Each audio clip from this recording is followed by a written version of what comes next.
Familia, espero que estén muy bien. Esta es nuestra segunda clase y nuestra sexta como tal de la materia. Agradecida porque tenemos la posibilidad de conocerlo, seguirlo conociendo, que es el propósito de todas las cosas. Y pues antes de comenzar como tal con el tema, la idea es poder enfatizar en la tabla de verdad, que fue la que estuvimos trabajando e incluso que ustedes estuvieron haciendo la tarea. Yo estaba revisando las tareas y realmente yo estaba muy emocionada de ver cómo la mayoría ha podido razonar la verdad y agradecida con Dios porque lo han hecho, porque les ha dado el entendimiento. Entonces por ahí les hice algunos comentarios, algunas correcciones también para que las tengan presente. Recordamos que nuestra meta es parecernos más a Jesús, así que cualquier corrección es una oportunidad para ser más como Él, ¿no? Entonces no se trata de ser el superdotado y que tengas que tener así como, ahí estaríamos hablando de centrado en el conocimiento, que tienes que ser de, de un estándar y un perfil específico para la sociedad, ¿sí? Y para el crecimiento de un Estado, sino que realmente nos damos cuenta que el propósito es realmente glorificar al Padre en todo, ¿listo? Entonces no piense que con esa nota ya quedó, que ya eso era suficiente, porque eso es un pensamiento centrado también en el individuo, ¿sí? En el niño, y se olvida realmente de la importancia y el valor que tiene conocer la verdad, ¿no? Entonces, para que lo revisen, hay algunos trabajitos que yo devolví. Entonces, ¿por qué los devolví? Porque efectivamente hubo muchas ideas que no se razonaron, unos trabajitos que me entregaron y estuvieron ahí como de pronto no fueron tan claros para mí al leerlos, entonces para que también los revisen. Por eso también me tomo el tiempo para explicarles esta tabla, para que en base a esto ustedes puedan volver a hacer el trabajo y me los puedan volver a enviar. Fecha de plazo para entregar ese trabajo el 25 de marzo, listo, o sea, este miércoles, para que les quede claro que solamente lo recibo para este día, listo. Listo, familia, entonces iniciamos con esta tabla. Recordamos que hay dos extremos y hay un centro de verdad que es Cristo. Él es la verdad de todas las cosas. Se trata de conocerlo y darlo a conocer. Para enfatizar en este centro de verdad, quiero que ustedes me acompañen a Juan 17. Si lo tienen allí, si tienen allí su Biblia. Rápidamente voy a hacer énfasis en este versículo. Y bueno, cuando nosotros leemos a Juan, Juan describe a Jesús de una manera muy linda porque la describe de una manera muy íntima, muy personal. Y aquí se está refiriendo a Jesús cuando Jesús va a ascender, ya cuando ha terminado la obra que su padre le había delegado y ya está listo para volver al Padre. Entonces Jesús ora de la siguiente manera por sus discípulos. Dice: estas cosas habló Jesús y levantando los ojos al cielo dijo: Padre, la hora ha llegado. Glorifica a tu Hijo para que también tu Hijo te glorifique a ti, como le has dado potestad sobre toda carne, para que dé vida eterna a todos los que le diste. Y esta es la vida eterna, que te conozcan a ti, el único Dios verdadero, y a Jesucristo a quien has enviado. Bueno, voy a explicar hasta allí. Jesús le estaba diciendo al Padre que ya la hora había llegado, es decir, ya es hora de volver a ti, ¿sí? Ahora sí glorifica a tu Hijo. ¿Cómo así? Si ustedes leen a Jesús en versículos y en pasajes anteriores, se van a dar cuenta que Jesús nunca buscó su propia gloria, ¿sí?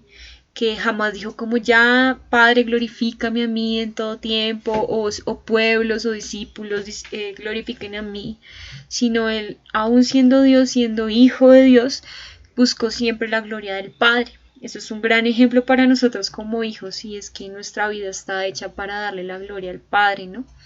Pero me encanta porque Jesús tenía aquí la autoridad de pedirle al Padre que lo glorificara, porque ya la hora había llegado. Pero ¿por qué la hora había llegado? Si leemos en el 2 dice: como le has dado potestad sobre toda carne, para que dé vida eterna a todos los que le diste.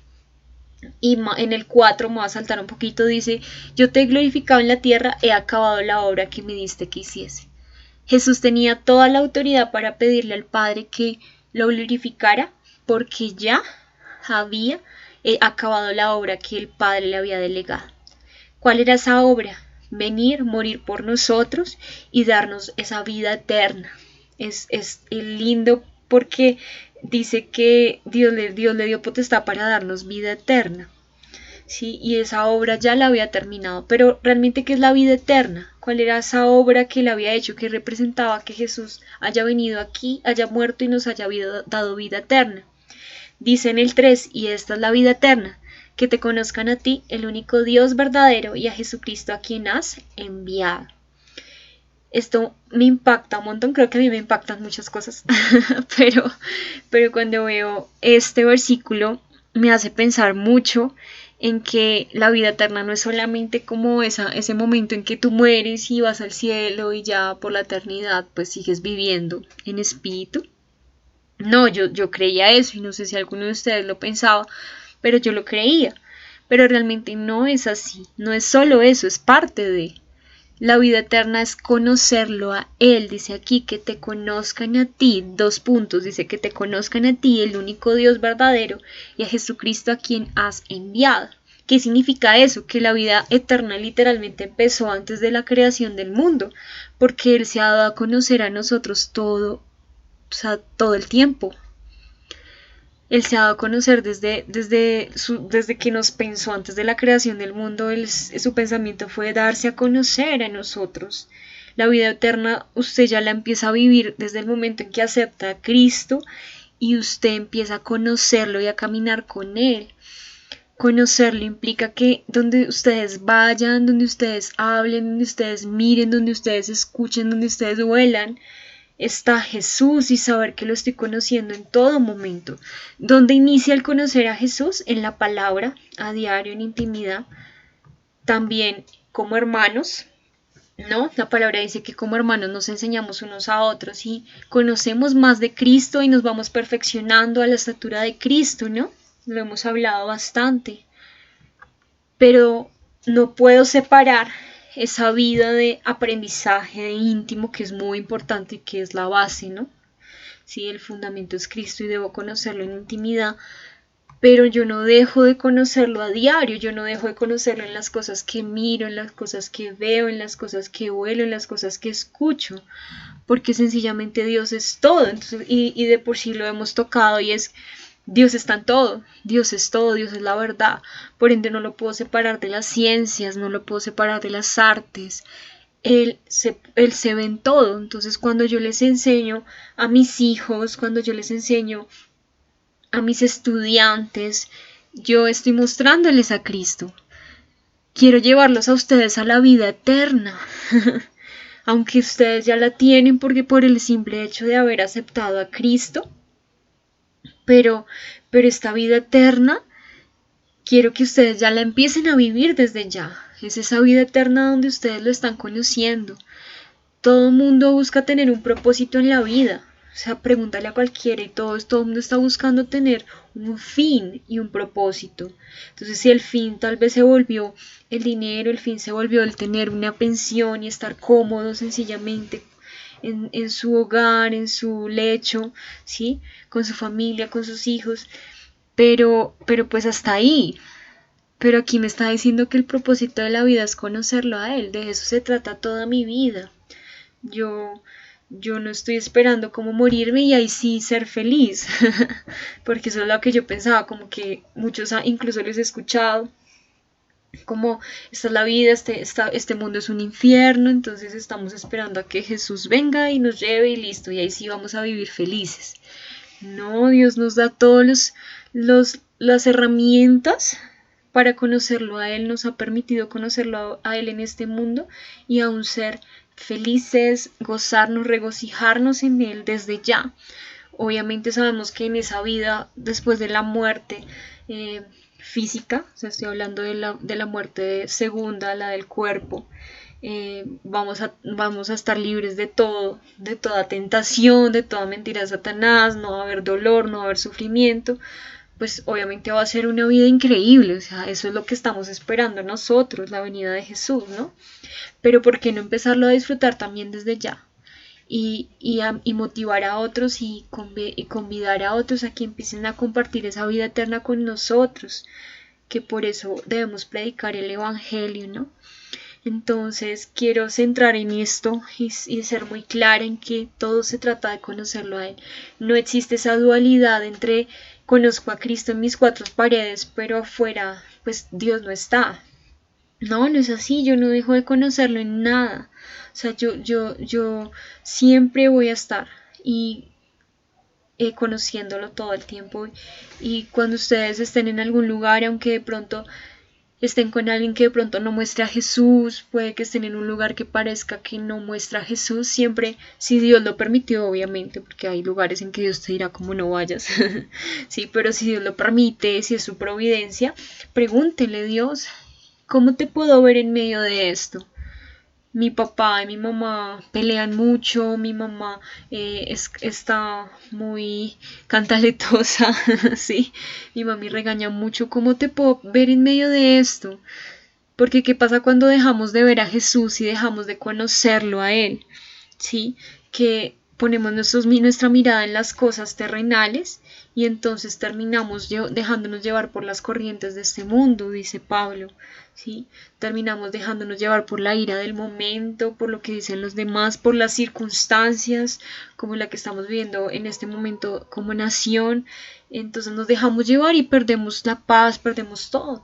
Pero conocerlo, familia, no es solamente verlo, sino es intimar, ¿sí? O sea, conocer implica que yo lo entienda, que yo sepa cómo actúa, que yo sepa cuáles son sus planes. Tal vez muchas cosas no alcanzaría a entender de Dios porque Él es Dios, pero en gran manera Él quiere darse a conocer y se ha dado a conocer a través de la creación del mundo, como dice Romanos 1:20, y a través de su palabra, que más claro no puede ser. Entonces disfrutemos el poderlo conocer y el podernos deleitar en conocerlo también, que es un deleite.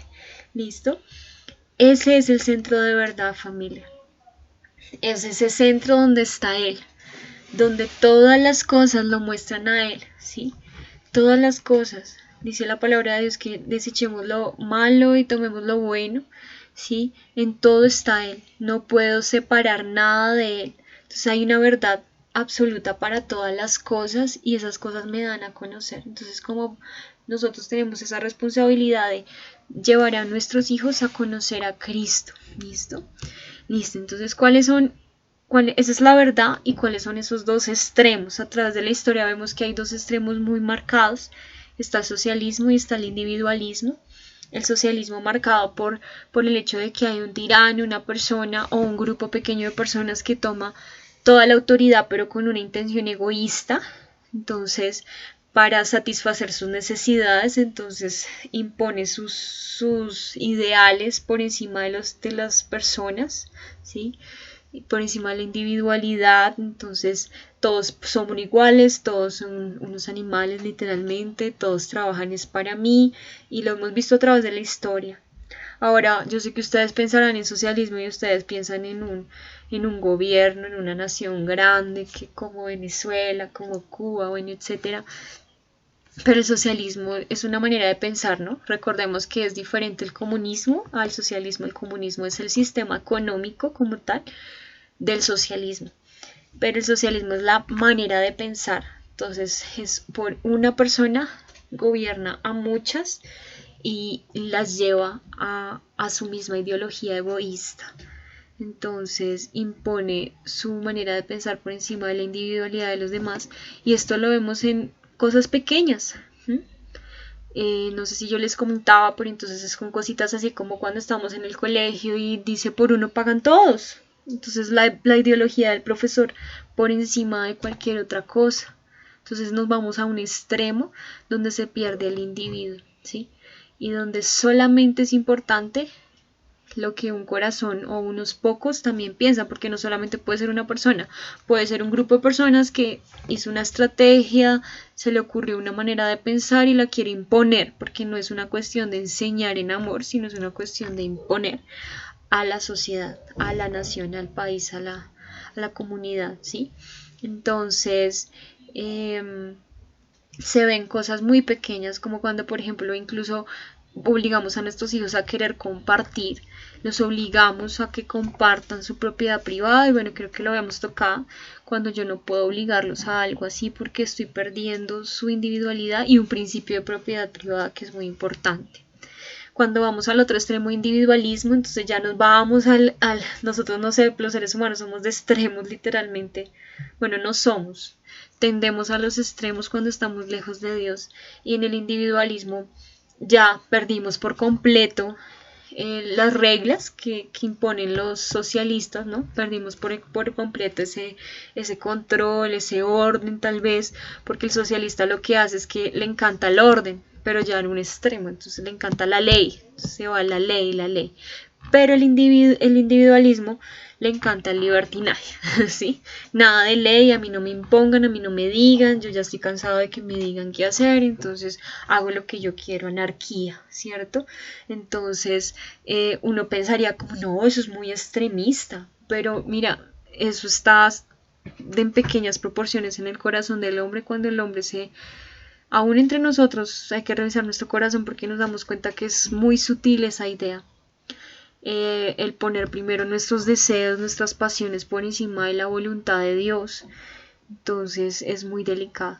Pero ¿cuál es el centro de verdad? El centro de verdad es que Dios tiene una voluntad para nosotros, es decir, tiene un orden, unas leyes para protección del individuo, es decir, que aunque tiene una voluntad ya establecida, o sea, como aquí podríamos decir que ellos ya tienen algo establecido y lo quieren imponer, aquí Dios ya tiene un orden establecido, pero lo quiere enseñar, no imponer al individuo, sino enseñar, y lo hace por amor al individuo, tiene en cuenta la individualidad del individuo. Entonces cuando digo individualidad, no es individualismo, sino es qué necesita el individuo. ¿Y quién más que Dios conoce lo que necesita el individuo? Nadie más. Si Dios sabe que tú en este momento debes estar soltera, ¿cuál es el afán? Y es un ejemplo, ¿no? Dios sabe que en este momento no debes ser mamá, porque probablemente no es el tiempo, porque no has sido preparado, pero entonces nosotros queremos irnos a esto, ¿no? Entonces yo quiero ya, pero ya, es que ya tengo afán de...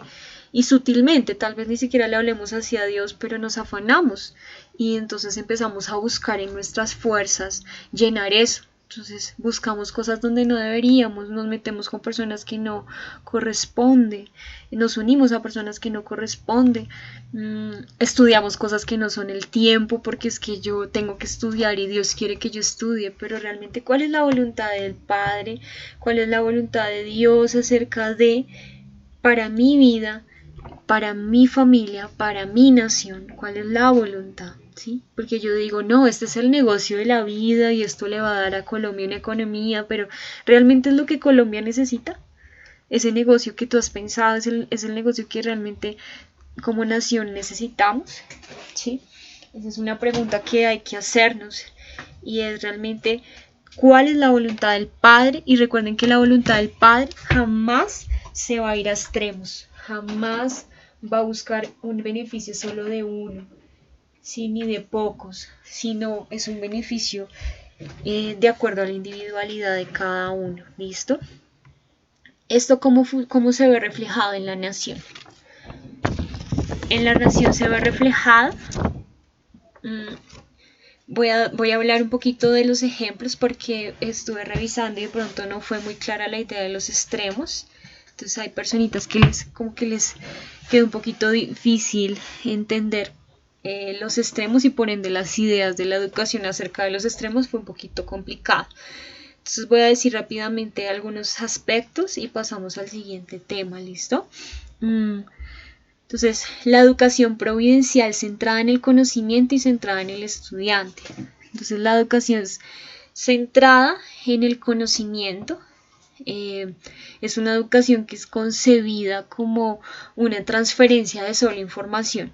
Entonces yo simplemente doy al estudiante mucha información, un adoctrinamiento literal en lo que el estudiante está viendo, en todas las asignaturas, pero anulo por completo el razonamiento, anulo por completo la verdad bíblica. El estudiante sencillamente se tiene que llenar de mucha información, pero no vale de nada todo lo que es verdadero, ¿listo?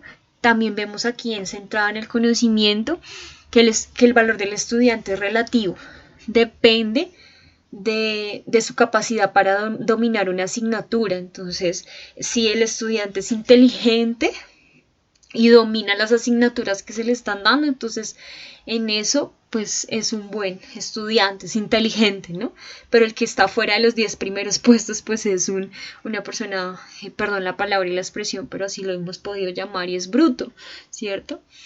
Pero esto es lo que determina, según el conocimiento, es lo que determina el valor del estudiante. También el estudiante depende de una metodología, de un libro de texto o un programa o un autor o algunos maestros. Entonces, como es una persona que dice cómo se hace, o un grupo de personas que dice cómo se hace, entonces este grupo de personas estandariza el conocimiento. Entonces, no sé si han escuchado de currículos prefabricados, pregrabados, ¿sí?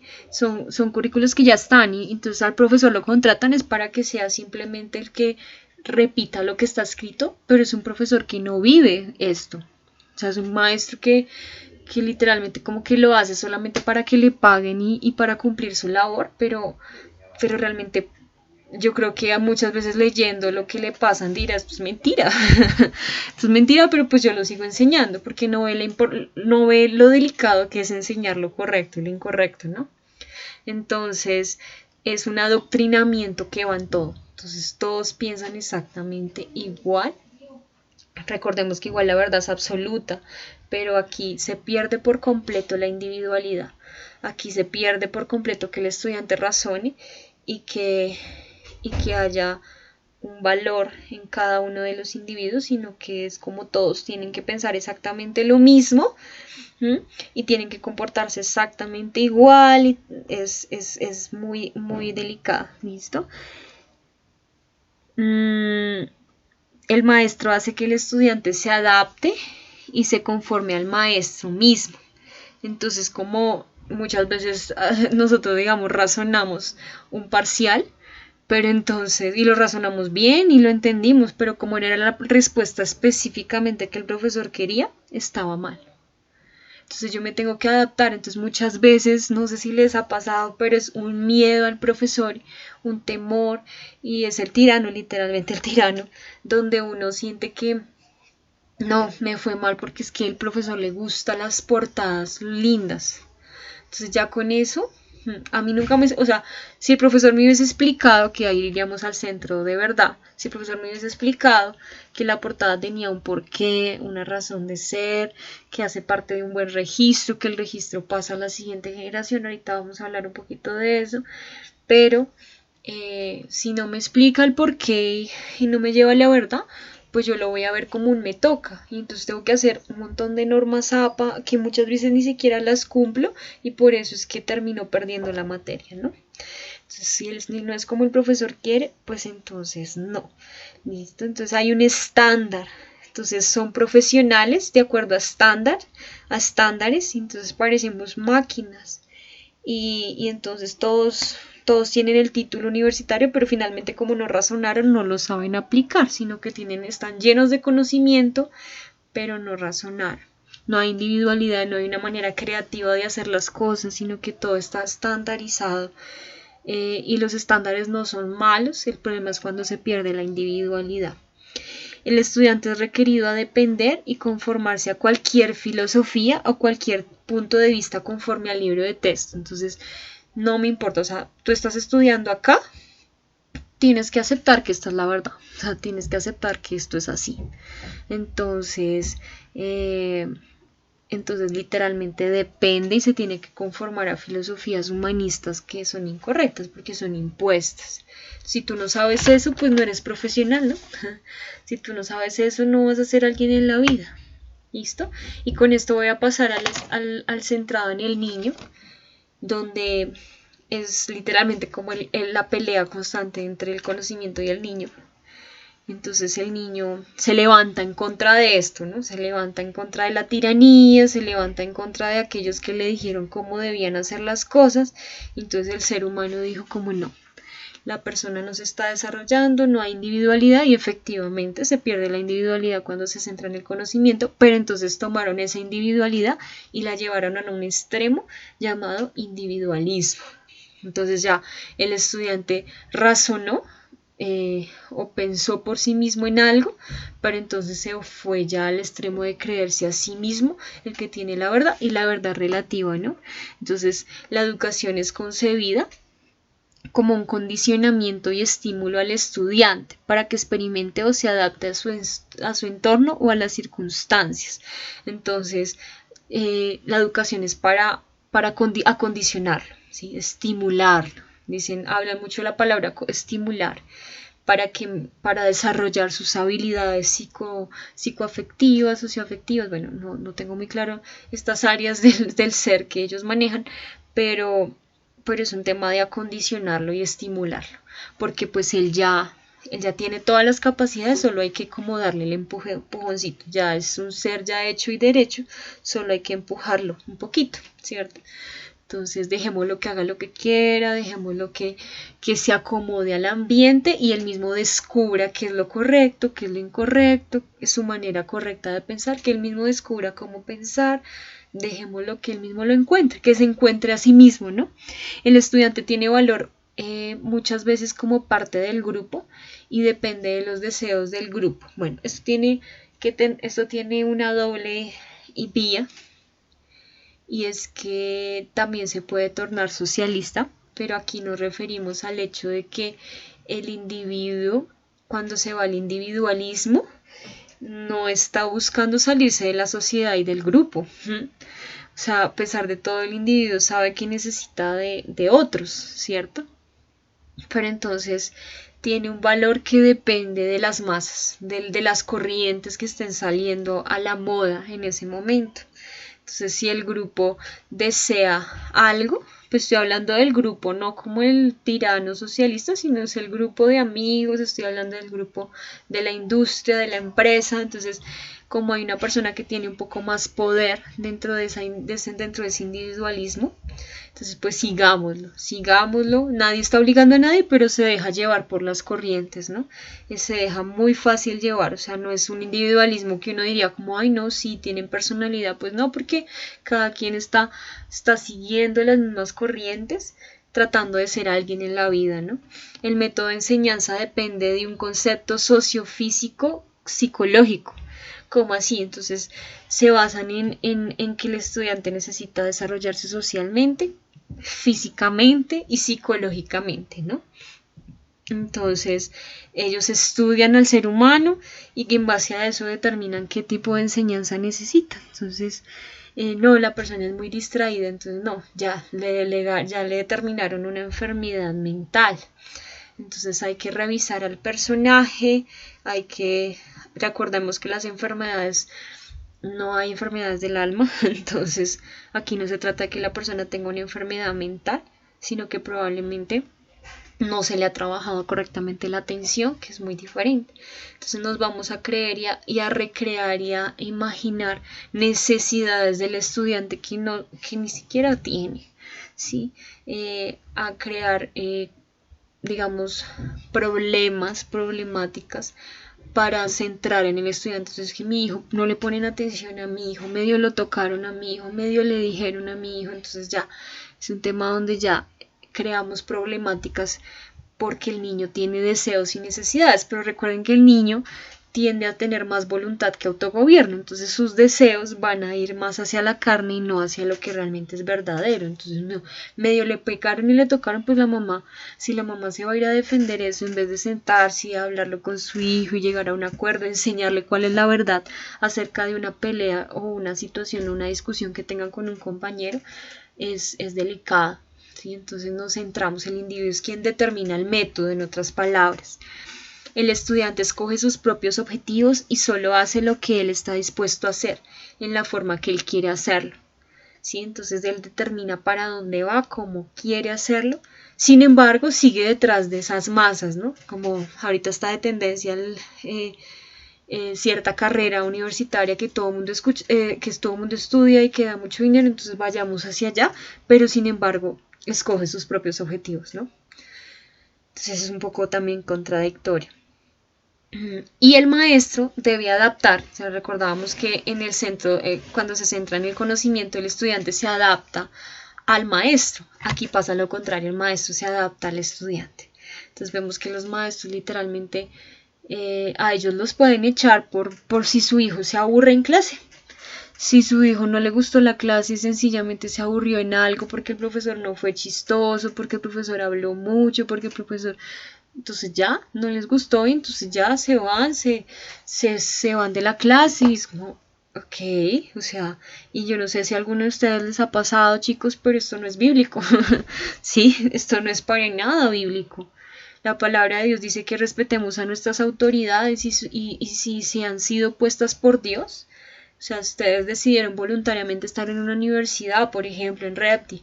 Así que si hay una autoridad puesta por Dios, son sus maestros que ustedes tienen allí y ustedes decidieron sujetarse. Así que ustedes deben dar a conocer a Cristo en medio de su ejemplo como estudiantes.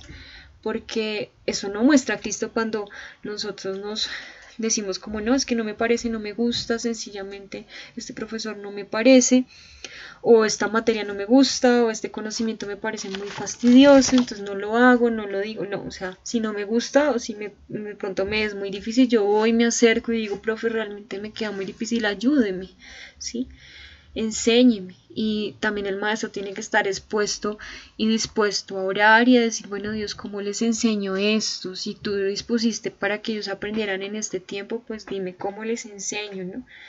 Entonces aquí vemos cómo el estudiante se vuelve un niño mimado literalmente y deja de ser ese estudiante en formación a la estatura de Cristo.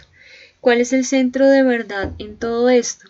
El centro de verdad es que la educación requiere a un maestro que conozca los principios bíblicos, que gobiernan toda asignatura, ¿cierto? Que conozca los principios bíblicos de la matemática, de la química, de la física y bueno, y todas las demás ciencias y todas las artes, y lo sepa dar a conocer a sus estudiantes, pero lo que me impacta de esto es que no solamente los conoce, sino que los vive mediante su propio ejemplo, les enseña a sus estudiantes. ¿Qué pasa en estos dos extremos?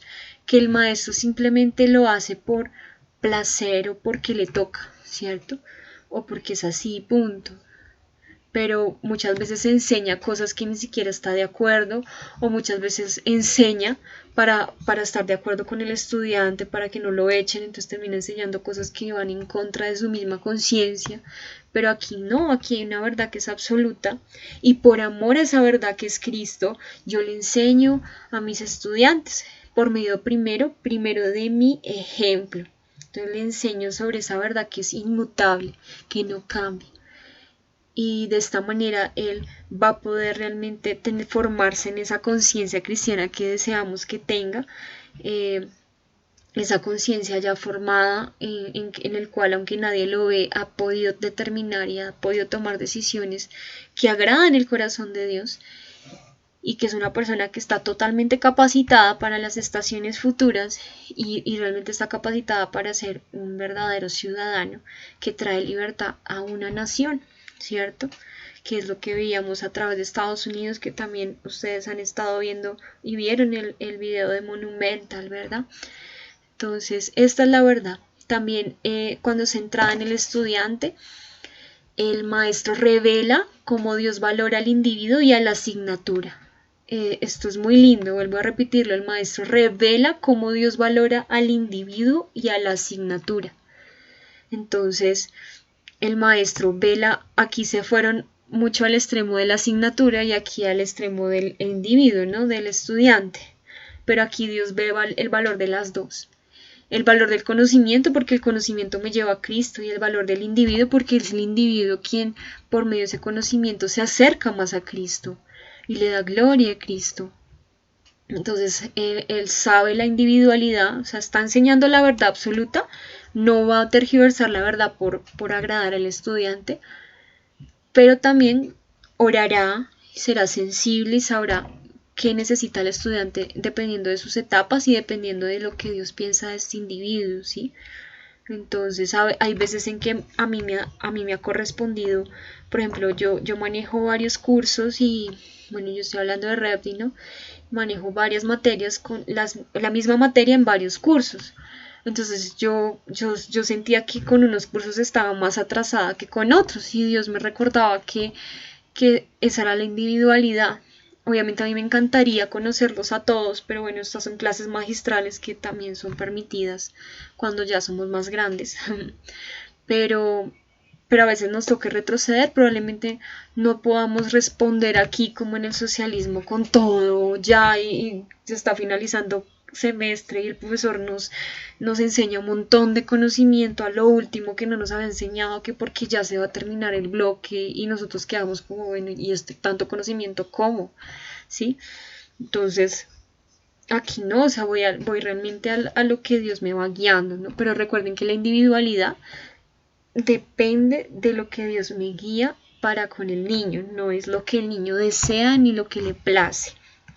El maestro también depende de las verdades de la palabra de Dios, deducidas a través del método histórico bíblico de educación llamado razonamiento bíblico. El método de razonamiento bíblico lo alcancé a nombrar la vez pasada y es el método que usaba Estados Unidos para enseñar a la siguiente generación. Este método permite, son 4 R's, realmente no las alcanzamos a ver puntualmente, pero son 4 R's. La primera R es reinvestigar, la segunda razonar, la tercera relacionar, que son las que ustedes han visto que yo trabajo como tal en la planeación de la clase, y la última es el registro. Entonces, cuando hablamos de registrar, por ejemplo aquí esta es la clase pasada, reinvestigar es volver a tomar lo que ya está, es decir, lo que Dios ya creó, lo que Dios ha dado a conocer y hacer una investigación. ¿Por qué hablamos de reinvestigar? Porque las cosas ya están investigadas, Dios ya está, Él está ya en todo. Yo solamente tengo que volver y profundizar y expandir eso que Dios me está enseñando, ¿no? Entonces yo lo reinvestigo a través de la palabra, a través de Webster y bueno, otras fuentes que también tengo. Y luego de que ya tengo toda la reinvestigación, empiezo a razonar. Entonces la mejor manera de razonar es hacerme preguntas. Entonces digamos que yo pongo acá preguntas, pero ustedes no es que me tengan que enviar las preguntas a menos que yo les indique. Pero estas preguntas les sirven para ustedes entender un poco más. Si ustedes las logran responder es porque probablemente razonaron correctamente la reinvestigación. Relacionar, porque todo conocimiento que ustedes razonan tiene que ser aplicado a la vida. O sea, Dios piensa en individuos, Dios no creó las cosas porque sí, Dios la creó con un propósito y es usted y yo. Entonces, todo lo que Él ha creado tiene que ser aplicado a mi vida, en algo. Tal vez no ahora, tal vez no mañana, tal vez en otras personas, pero en algo se tiene que aplicar. Entonces, por eso es muy importante entenderlo. Entonces, a veces nos pasaba que yo razonaba la matemática, pero ni idea de cómo se aplicaba en mi vida. Y el registro, porque el registro es lo que pasa de generación en generación. Entonces, cuando ustedes hagan la portada, les pido el favor de que los trabajos que me entreguen, me los entreguen con portada, por favor. Porque para mí es más sencillo calificar y esto también me permite ver que es un trabajo que puede llegar a pasar de generación en generación por la buena presentación y porque es entendible. La buena presentación es porque el orden hace que algo sea entendible. Y se imaginan si esto pasa de generación en generación, estoy dando a conocer a Cristo. Esa fue la manera en que Estados Unidos logró mantener su libertad, porque pasaba de generación en generación la verdad. Entonces es muy importante el registro. Y el registro de aquello que razoné, no copy-paste, ¿sí? Porque pasa mucho, por ejemplo, ¿qué hace el humanismo? El humanismo reinvestiga, pero de una vez se salta al registro. Entonces copia y pega, ¿sí? Reinvestigo algo y lo comentero, perdón la expresión, y así mismo lo enseña. Entonces hay una nueva metodología, entonces se basa mucho en los cambios, en lo que nosotros llamaríamos un conocimiento evolutivo. Entonces hoy creemos en Darwin, pero mañana creemos en otra cosa, ¿sí? Entonces va cambiando, estamos como de moda en moda, porque pues no profundizamos y no llegamos a una base sólida que es la verdad. En cambio el razonamiento nos permite llegar a esa base sólida, formar nuestra conciencia y que nadie nos pueda quitar de esa verdad. O sea, puede venir lo que sea, pero yo me mantengo en la verdad, ¿listo? Entonces este método es el método por el cual el Centro de Verdad se basa para enseñar. Chévere que ustedes lo puedan aplicar en sus ámbitos, en su vida. Por si uno nunca deja de aplicar esto, y ustedes lo han estado aplicando todo este tiempo conmigo y con los demás maestros, ¿no? Aunque uno no diga 4 R's, pero se aplica. El propósito del maestro es ayudar al estudiante a comprender la asignatura integralmente. Entonces, yo quiero ayudar, iluminar el entendimiento de mi estudiante, no simplemente imparto el conocimiento, doy mucha información, sino que realmente él pueda razonar y pueda entender esto. Entonces, cuantas veces me toque repetir con él una verdad que probablemente no ha entendido, pues la voy a seguir repitiendo porque es muy valioso y muy importante, ¿listo? Y el maestro atribuye la inteligencia dada por Dios a los estudiantes y a su facultad para conocer el origen bíblico. Bueno, el estudiante le da todo el reconocimiento a Dios, o sea, su providencia la que permite que el niño lo razone. No es el niño, no es que el niño sea un superdotado, sencillamente Dios nos ha dado y nos ha dotado con inteligencia, pero es Dios quien nos da sabiduría, dice la palabra de Dios, ¿listo? Entonces esto es muy lindo. Bueno, con esto ya claro, quiero que ustedes revisen sus trabajos, lo vuelvan a revisar, vuelvan a aclarar sus ideas y puedan profundizar en cada uno, que es muy importante que ustedes tengan esto muy claro para más adelante, ¿listo? Aquí yo les estoy dando los principios bíblicos de la educación, pero ya en la manera práctica del cómo se hace, pues bueno, alcancé a hablar un poquito la vez pasada, pero no alcanzo a hablar a profundidad del tema. Listo, no alcanzamos. Sin embargo, creo que es muy importante que ustedes tengan esto. O sea, mi afán no es aquí darles muchas cosas, sino como ya lo hemos hablado, que ustedes razonen lo que es necesario. ¿Listo? Entonces, ¿dónde se educa? ¿Dónde se ve la educación o la educación providencial? Se ve reflejada en la familia primero, o sea, es primer constituyente. Hablo de constituyente, o sea, la primera institución donde se educa es la familia, la segunda es la iglesia y la tercera es la escuela. ¿Listo? Entonces, en el primer constituyente, entonces ya hemos escuchado cómo se educa en familia.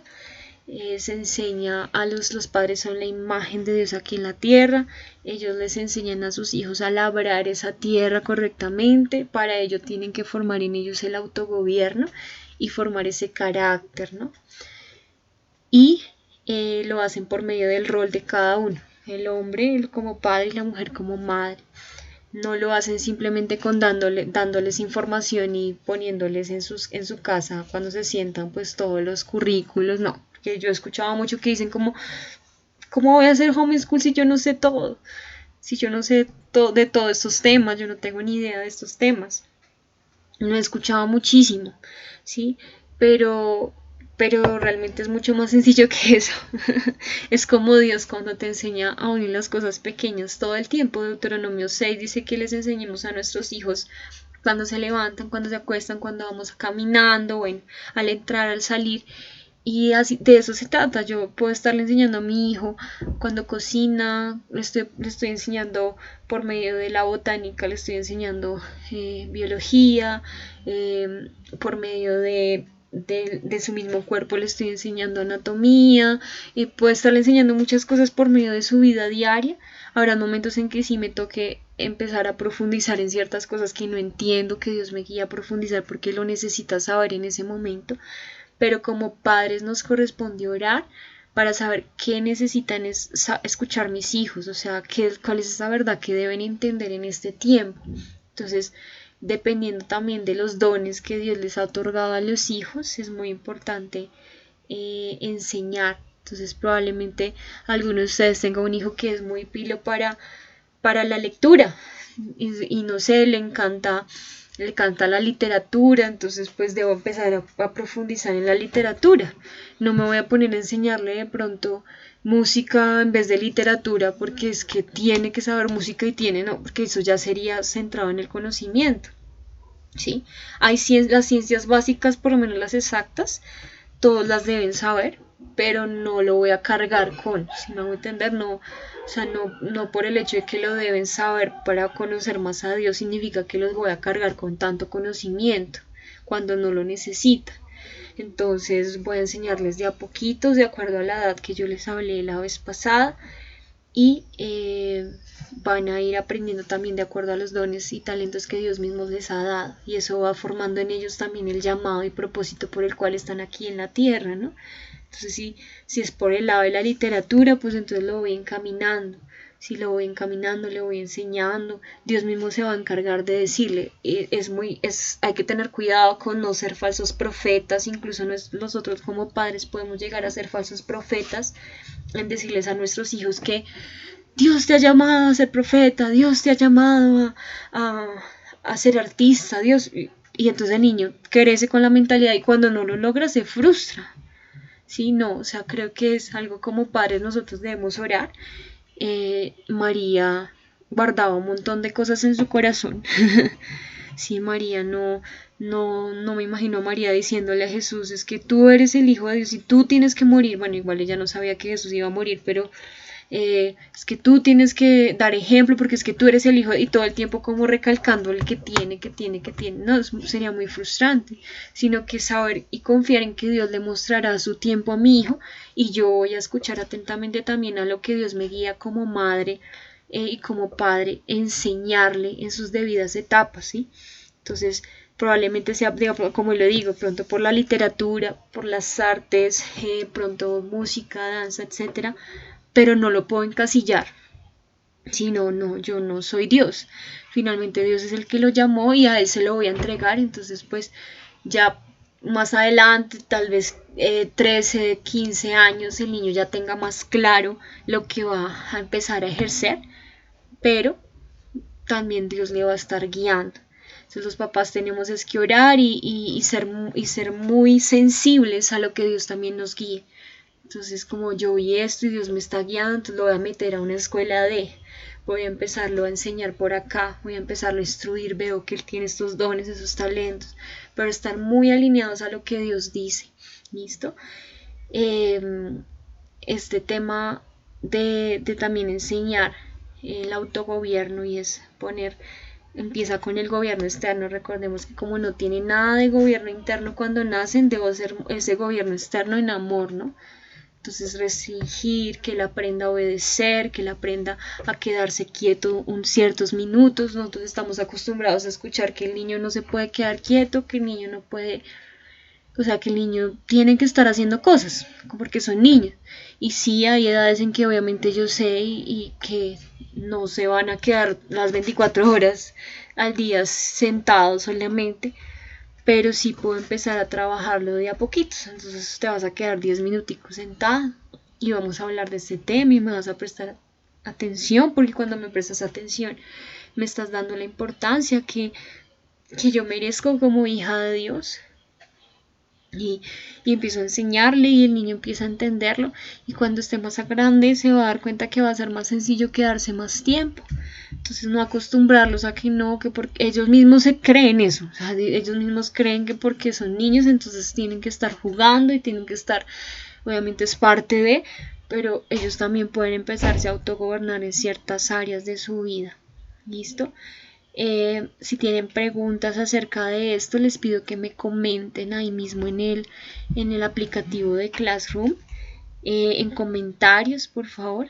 Les recomiendo que no sean comentarios privados, sino en los comentarios que aparecen en la primera página, donde yo les escribí la vez pasada algo. Si quieren ahí mismo me lo comentan para yo poderlos ver inmediatamente, ¿listo? Porque si me los colocan como privado dentro del trabajo que ustedes me envían, lo voy a ver tarde. ¿Listo? Entonces para que me pregunten, pues esto es muy importante.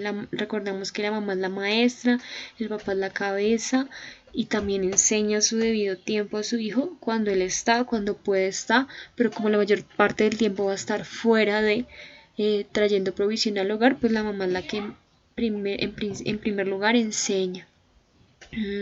¿Listo? Los hijos son herencia de Jehová, los hijos son un llamado irrevocable, es decir, que vamos a tener que volver a Dios y decir, bueno Dios, esto fue lo que hice con mis hijos. Un matrimonio no es una familia, esta es una pregunta que alguien me hizo, no es una familia porque la palabra de Dios habla de que la familia es padre, madre e hijos. Ustedes buscan también la definición en Webster y habla de hombre, mujer e hijos. Tiene que haber matrimonio, es matrimonio. Matrimonio, porque es que familia implica educar, multiplicarse, implica que yo eduque, que yo provea, que yo enseñe a otros que salieron también de mí. Entonces esto es muy importante dejarlo claro porque la familia es esto, porque el propósito del matrimonio es tener hijos y Dios a esto le llama familia. Entonces no puedo decir como que Dios quiere que me case y no tenga hijos, eso es falso, eso es muy falso.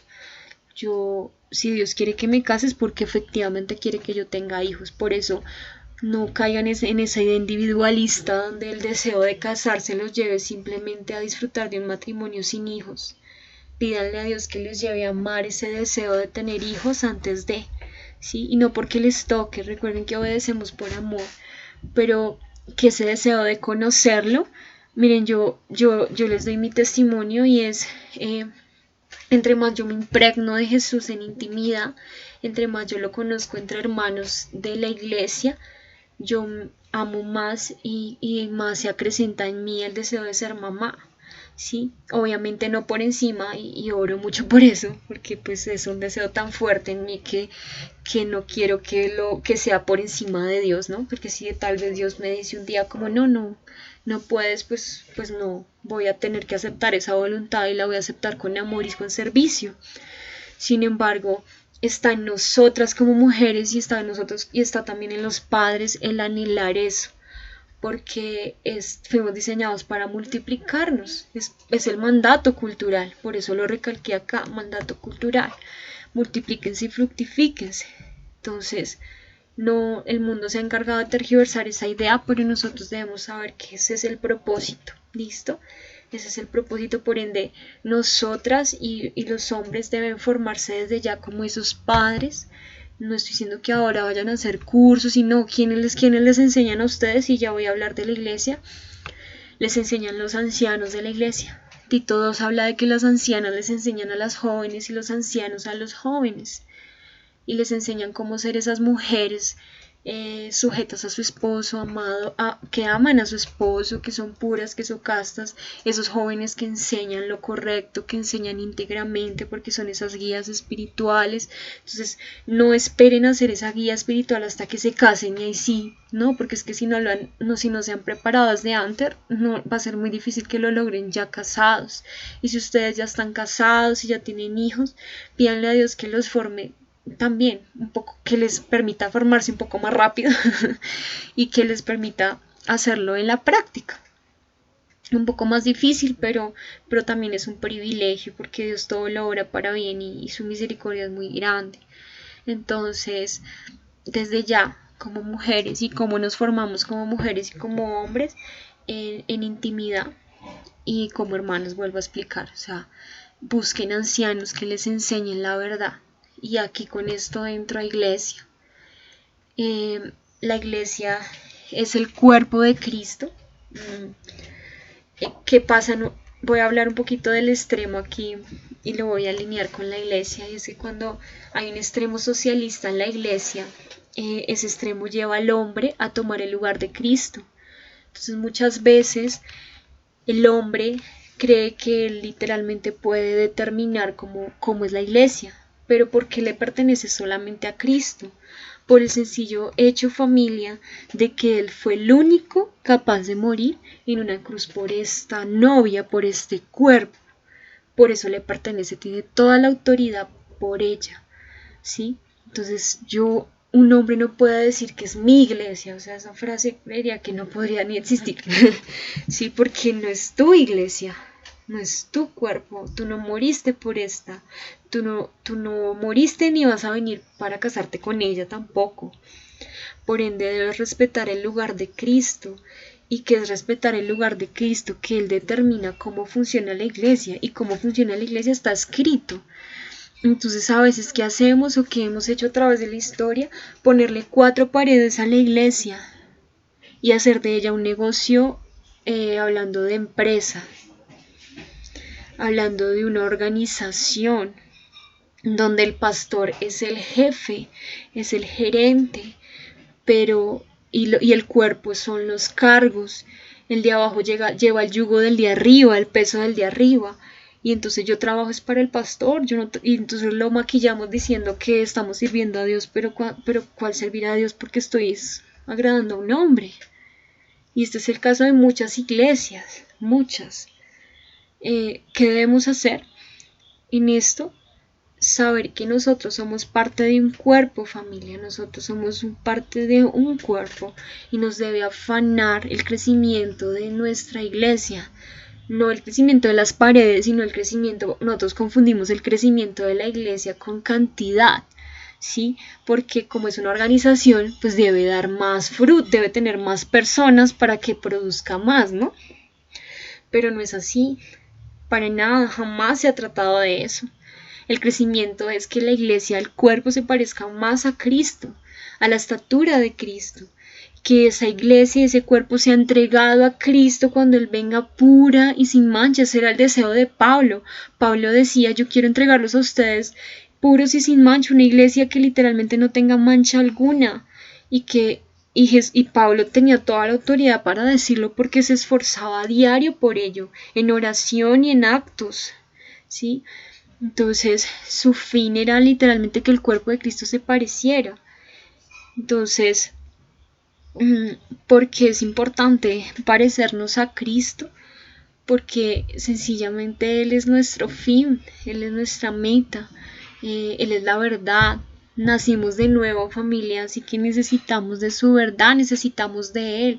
Conocerlo a Él es nuestra prioridad, y cuando empezamos a conocerlo nos empezamos a parecer a Él. Por eso tenemos que tener mucho cuidado con las corrientes de este mundo, con los corazones que nos venden una idea falsa de la cristiandad, del ser cristiano. Tenemos que tener mucho cuidado porque sencillamente la única verdad es Cristo. Debemos filtrar cada vez que nosotros leemos la palabra, filtrarla a través de los ancianos de la iglesia. ¿Quiénes son los ancianos de la iglesia? Aquellos que conocen la palabra y la aplican correctamente, la viven, o sea, tienen toda la autoridad para hablar de ella porque la viven, la ejemplifican, ¿sí? Son esas esposas que uno ve y dice: wow, o sea, esta mujer realmente lo hace y tiene toda la autoridad para aconsejarme. Esos ancianos que eran los vigías literalmente, pero esos ancianos no tomaban la autoridad de Cristo. O sea, ellos no iban y tergiversaban la palabra y enseñaban cosas que no correspondían. Y hoy vemos que predican cosas muy equivocadas, el evangelio de la prosperidad, ¿sí? Profetizan cosas que no deberían profetizar. Profetizan que el virus se va a acabar, que el coronavirus se va a ir y que en el nombre de Jesús se va, pero resulta que la palabra de Dios es clara cuando dice que las plagas y las pestes van a ser porque son señales antes de la venida de Cristo. Entonces, ¿por qué nos atrevemos a creernos Cristo? ¿Sí? Y en esto siempre me ha dado muchísimo celo cuando lo hablo, porque es algo que yo decía: wow, Dios, o sea, eres tú el único. Solo se trata de ti. Y los ancianos son solo esos vigías, esas personas que vigilan que efectivamente la iglesia esté actuando conforme a la verdad. Pablo era un anciano, ¿sí? Pablo era apóstol y él constituía ancianos en cada iglesia. El apóstol es el que va y siembra iglesias en diferentes naciones y constituye ancianos, pero pues hablando anciano él también, porque él también enseñaba la palabra, él tenía toda la autoridad y él exhortaba, y los ancianos exhortaban, y él se reunía con los ancianos y en oración determinaban qué decisiones iban a tomar cuando había un conflicto en la iglesia. Por ejemplo, cuando hubo rumores y empezaron a decir que había que circuncidarse aunque fueras cristiano, entonces se reunieron los ancianos con Pablo, eso está en Hechos, y tomaron una decisión con la guía del Espíritu Santo, y fue que iban a enviar una carta a todas las iglesias para decirles que no debían circuncidarse, que no creyeran a esos falsos profetas. Pero es ese anhelo Y ese celo, ese del anciano, de que, de que esa familia, de que esa fraternidad, de que ese cuerpo se parezca más a Cristo, no que sencillamente crezca en número. El pastor es un anciano, efectivamente la palabra de Dios lo habla, pero no significa que tenga toda la autoridad para tomar el lugar de Cristo. Entonces, el hombre no puede ser la cabeza, solamente Cristo. El cuerpo se sujeta a Cristo, por lo tanto obedece a Cristo en todo. Cristo es el rey, por ende nosotros somos su reino. En nosotros está el reino de Cristo, dice la palabra, y el reino significa que es un pueblo que se sujeta a lo que Él dice, a su palabra, por fe, ¿no? O sea, no es por ley, sino es por fe. O sea, la fe sin obras es muerta, ¿no? Entonces yo creo en Él y por ende hay un cambio en mi vida porque vivo una vida íntima con Él, porque vivo una vida en congregación con mis hermanos, en comunión con mis hermanos también. Entonces recuerden que no puedo amar a mis hermanos si primero no tengo relación con el Padre, una comunión con el Padre y recibo de su amor. Cada parte del cuerpo tiene funciones para el crecimiento de Cristo. Piensen en su cuerpo, miren su cuerpo y piensen en eso, literalmente. Hacia dónde va la cabeza va el cuerpo y cada parte de su cuerpo no está pensando egoístamente, no está pensando en irse para un lado equivocado, un lado contrario, sino está pensando, cada parte realmente está diseñada para realmente ser uno. El brazo no es sin la pierna no es sin el tronco, ¿sí? Entonces así funciona de por sí todas las cosas, ¿sí? El sol tiene una función, la luna tiene una función y el universo es un todo, así funciona todo, la familia, las empresas también funcionan, pero recuerden que la iglesia no es una empresa, hay que revisar también el concepto de empresa, pero hay funciones, pero para el crecimiento de... Entonces, en este caso, para que la iglesia llegue pura y sin mancha ante Cristo cuando sea la boda del Cordero. Entonces hay diferentes funciones, dones, ministerios, no cargos, no departamentos se crearon el departamento de psicología, entonces ahora solo hay una persona encargada de aconsejar.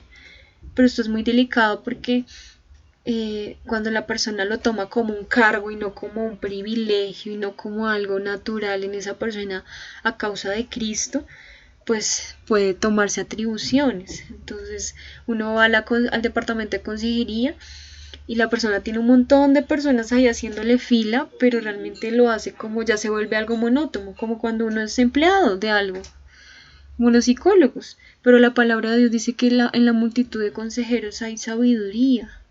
Es decir, que yo no necesito un departamento de consejería, yo necesito hacer a mis hermanos, yo necesito que mis hermanos vivan la verdad y por ende yo vivirla junto a ellos. Entonces se enseña la verdad en el cuerpo por medio de cada uno de esos dones y talentos, y ministerios. En la palabra de Dios hay más o menos 12 dones, ustedes lo pueden ver en Romanos y creo que en 1 Corintios, bueno, les debo ese dático, ustedes lo pueden buscar por internet. Y unos profetas, unos maestros, unos evangelistas, pero todo es para el crecimiento. Hoy en día, ¿qué pasa cuando se convierte en cargos? Cada uno va por su lado. Entonces yo soy profeta, entonces a mí no me importa la iglesia, yo profetizo, yo hablo, yo digo, entonces termino hundiendo la misma iglesia. No, realmente, ¿qué necesita el pueblo de Dios escuchar? Padre, ¿y quién más que nadie te puede guiar que la cabeza? Por medio del Espíritu Santo. Entonces ellos necesitan escuchar la verdad, no necesitan una voz simplemente de aliento, una voz que simplemente les diga y les consienta el pecado y les diga, sí, está bien, pobrecita, Dios quiere que estés bien. Y sí, Dios quiere que estemos bien, pero probablemente lo que esta persona necesita es que le digan cuál es la verdad, porque la verdad es lo que la hace libre, ¿listo? Y la base de todo esto es el amor. Y es que así como nosotros amamos al Padre, unidos a la cabeza que es Cristo y Dios es amor, nos vamos a impregnar de su amor y así mismo lo vamos a replicar en el cuerpo. ¿Listo? El fin de esa iglesia es formar esa conciencia cristiana, porque como nos enseñamos verdad, vamos a saber cómo se hace la verdad en todo. Y finalmente está la escuela. La escuela tiene ese propósito de profundizar en las ciencias que de pronto la iglesia y la casa no puede hacerlo, Entonces yo sé que en casa se enseñaron muchas cosas, pero se formó fue el carácter inicialmente. Aquí viene a entrar universidades o colegios o entidades que que empiezan a profundizar en ciencias, pero no con el ánimo de centrarlo en el conocimiento, porque es que toca estudiar, no, sino como este es mi llamado, entonces si va por aquí mi llamado y Dios me habla de que debo profundizar en esa ciencia, entonces lo voy a hacer con personas que han sido capacitadas para esto. Entonces aquí vemos que el fin de la escuela es el currículo cristiano. Entonces aquí ya nos quitamos una carga porque la escuela está tratando de hacer lo que hace la iglesia y lo que hace la familia, pero no lo puede hacer porque no está diseñada para eso. Entonces, ¿cómo se enseña estas ciencias? Por un método que ya lo nombré, el método de razonamiento bíblico. Y bueno, yo tenía una tarea diferente para ustedes, pero porque les iba a explicar los 7 principios de la nación que habíamos quedado la vez pasada con Estados Unidos, pero creo que no alcanzo. No alcanzo y bueno, no quiero como afanarme y tampoco quiero que ustedes lo entiendan como muy rápido. Entonces, sencillamente igual estamos bien, o sea, con esto creo que queda muy claro todo. Quiero que profundicemos entonces en estos últimos minuticos que me corresponden en el método de racionamiento bíblico. Vamos a profundizar en ese método. Y ¿qué es el método? Entonces hay 3 partes del método del razonamiento bíblico, que son estas 3 que acabé de subrayar.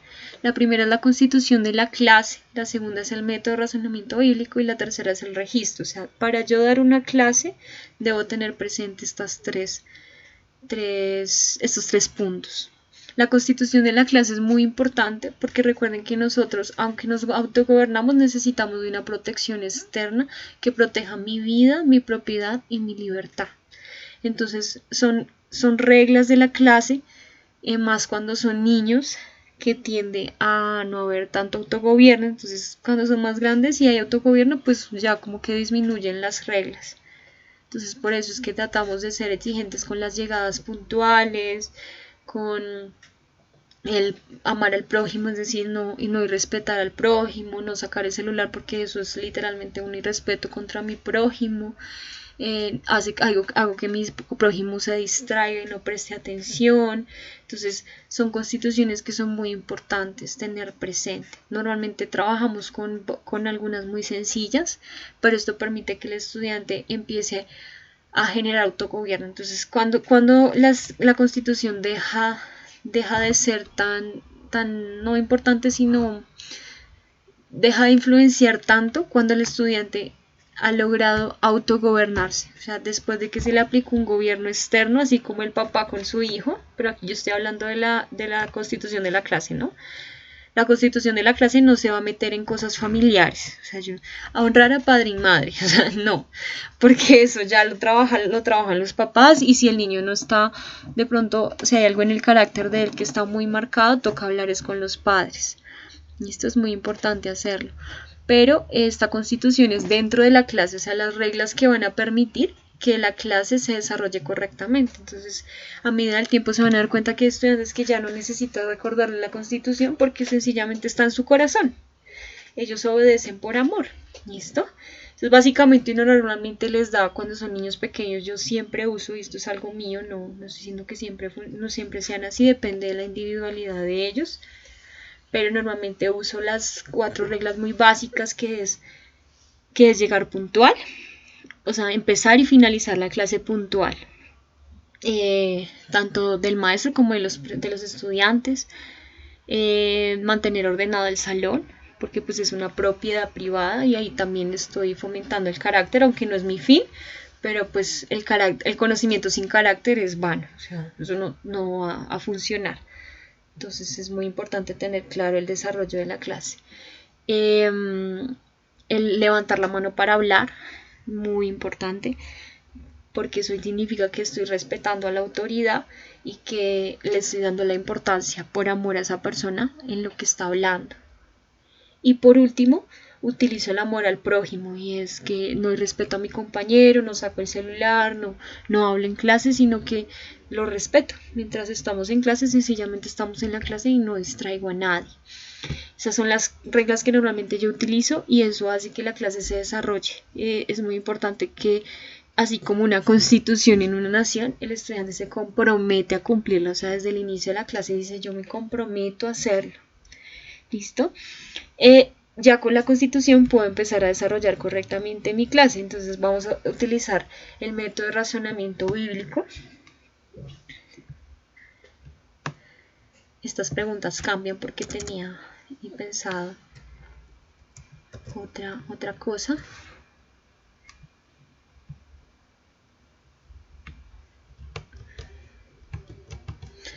Espérenme, porque es que... Bueno, yo ahorita lo modifico para enviárselos, pero la tarea que vamos a hacer, yo les voy a explicar. Estas 4 R's, y ustedes me las van a aplicar, me van a hacer el ejercicio con algún conocimiento básico. ¿Listo? Es algo muy sencillo que vamos a estar haciendo.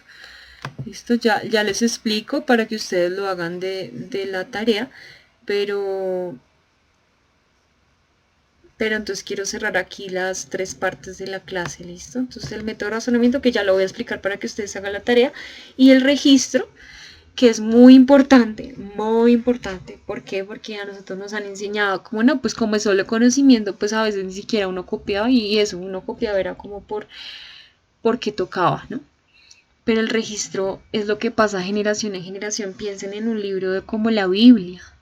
Si eso no se hubiese registrado, nosotros no tendríamos la posibilidad de conocer mucha verdad. Probablemente Dios, en su infinita misericordia y providencia, nos hubiese permitido de otra manera conocerlo, pero aún así nos lo permite por medio de la palabra. Entonces, como el registro es muy importante, y organizarlo correctamente, porque una verdad que Dios te revela hoy, mañana te puede revelar algo que haga que eso se vuelva más grande. Recordamos que el conocimiento es expansivo, cada vez es más grande y cada vez más profundizo en conocerlo a Él. ¿Listo? Listo. Entonces el método, ¿cómo vamos a trabajar con el método de las 4 R's? La primera R es reinvestigar. La segunda, razonar. La tercera, relacionar. Y la cuarta, registrar, que está ahí marcada dentro de los 3 principios de la educación providencial. ¿Listo? Listo. Entonces, en reinvestigar, lo que van a hacer es lo siguiente, familia. Entonces, ustedes van a tomar una palabra. Bueno, esto también lo van a hacer conmigo en metodología de la investigación. Sin embargo, quiero que lo hagan con un tema que a ustedes les guste mucho. O sea, algo que ustedes digan como una palabra, ¿no? Una palabra que ustedes tengan mucha curiosidad por investigar, por saber. Lo dejo a la libertad de ustedes. Entonces, por ejemplo, yo voy a investigar sobre el arte. Sí, un ejemplo. Entonces voy a tomar la palabra de arte. ¿Qué voy a hacer en reinvestigar? La voy a definir en el Webster. Ya saben cómo buscarlo, está el link. Yo les voy a dejar el link del Webster, pero de otro link que yo utilizo, que me gusta mucho. Creo que no sé si se los había dado, pero me gusta muchísimo utilizarlo. Y me aparece ese diccionario y otros diccionarios. ¿Listo?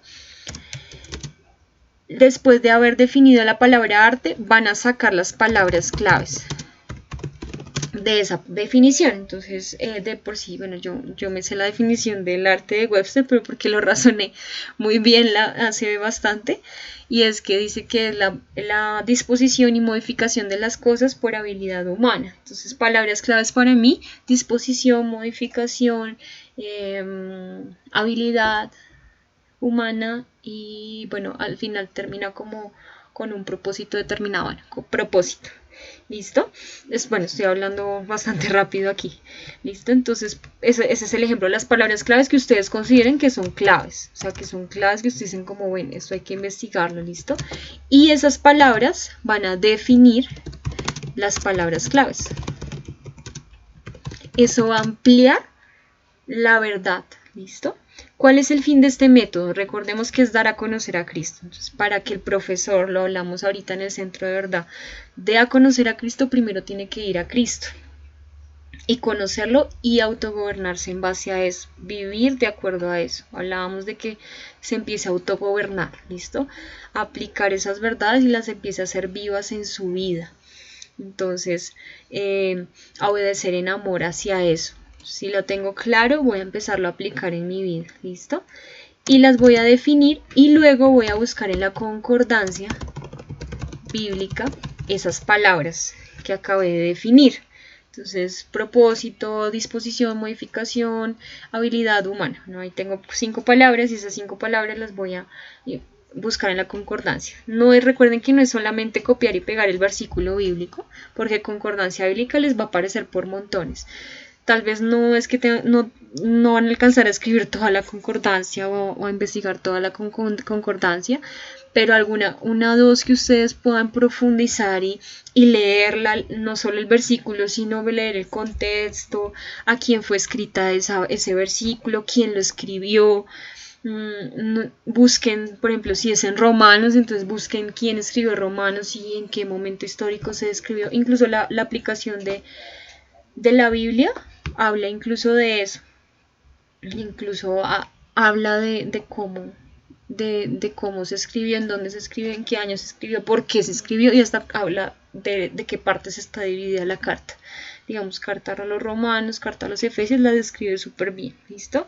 Es para que lo tengan muy presente a la hora de investigar la concordancia. Ya después de esto, ustedes ya me imagino que ellos son súper expertos en las ideas fundacionales con el discipulado que están haciendo, ¿cierto? Entonces van a sacar ideas fundacionales de esto. O sea, las ideas fundacionales ya son como esos principios que no puedo separar. Entonces recordemos que si yo quito una verdad de un conocimiento, es muy fácil que una persona lo tergiverse y se vaya hacia otro lado que no corresponde.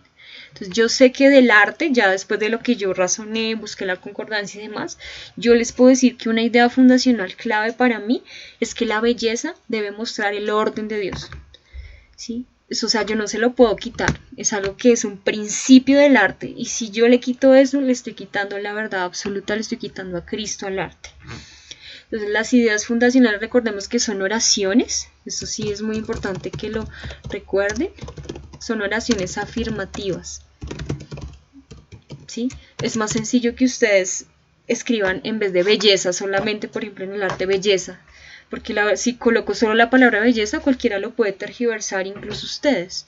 Pero si me colocan la belleza es el orden de Dios, eso es una verdad, es algo que yo ya estoy afirmando y estoy diciendo de esto no me puedo salir. ¿Listo? Y en razonar se van a hacer preguntas. Muchas preguntas con referente a esto y ustedes mismos las van a responder. ¿Listo? Porque esas preguntas les van a permitir entender un poco más lo que acabaron de investigar. Incluso mientras están haciendo preguntas pueden que les salgan más ideas fundacionales. Y en relacionar, quiero que lo lleven a su vida. Entonces, ¿cómo puedo aplicar eso a mi vida? Entonces el arte en mi vida diaria, yo puedo ver el arte en las cosas más pequeñas, en la creación de Dios, en las cosas que hago a diario, porque el arte es la práctica de toda ciencia, creo que lo hablábamos, entonces, y que tiene un propósito. Otra idea fundacional que yo no le puedo quitar al arte es que el arte tiene que tener un propósito y un propósito que lleve a Dios, o sea, no es hacer arte porque sí. Entonces veo que cada vez que voy a ver una película miro, bueno, ¿cómo puedo ver a Dios en esto? El arte siempre tiene que, como es algo visual, cuando es algo muy bello, entonces me tiene que mostrar a Dios. Yo no puedo ver películas porque sí, entonces es algo que yo he podido entender y se los comparto. Y el registro, pues todo lo que ustedes están haciendo un registro, pero busquen, al final me van a definir, es una definición final de esa palabra. O sea, la palabra en este caso, pues el arte, ¿no? Ya es la definición que usted razonó finalmente, usted me dice, esto es ya. Y eso se va a quedar en su conciencia. ¿Listo? piense o sea, esto le va a permitir a usted razonar y también poderlo enseñar a otros. Cuando usted enseña, usted lleva a esto mismo. Entonces, esto es un método que no solo aplica al maestro, sino que aplican los estudiantes y aplicamos en todo tiempo. Entonces, yo razono el conocimiento, pero asimismo se lo doy a entender a mis estudiantes. Les llevo a mis estudiantes a preguntarse, a relacionarse, a registrar. Por eso me gusta mucho que ustedes escriban ideas fundacionales, hagan gráficos, hagan esto, ¿listo? Y me van a hacer esto así tal cual, con una portada clara, por favor, la portada, y me la entregan. Traten de ser muy claves y muy puntuales en lo que hagan y me la entregan, ahí lo suben a clase. Listo, familia, nos seguimos más. Muchísimas gracias. Espero que tengan un excelente día o noche, bueno, no sé en qué momento estén revisando este video. Y bueno, espero realmente verlos pronto. Un abracito y que tengan un excelente tarde. Una cosita, tenemos la próxima, va a ser parcial, les vamos a estar avisando. Entonces este parcial va a incluir preguntas, vamos a hacer preguntas de razonamiento. Entonces quiero que profundicen, estudien, reinvestiguen, no memoricen, sino bueno, háganse muchas preguntas. ¿Listo?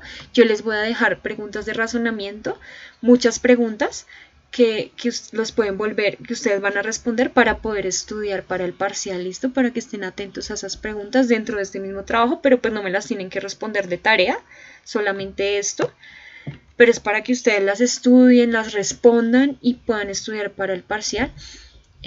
Recuerden que el propósito del parcial es que usted razone y que usted pueda mismo decir, oiga, conocí más a Cristo. Y si no razonó, pues bueno, profe, ¿qué hacemos? Dios, ¿qué hacemos? ¿Listo? Familia, un abracito, que estén muy bien.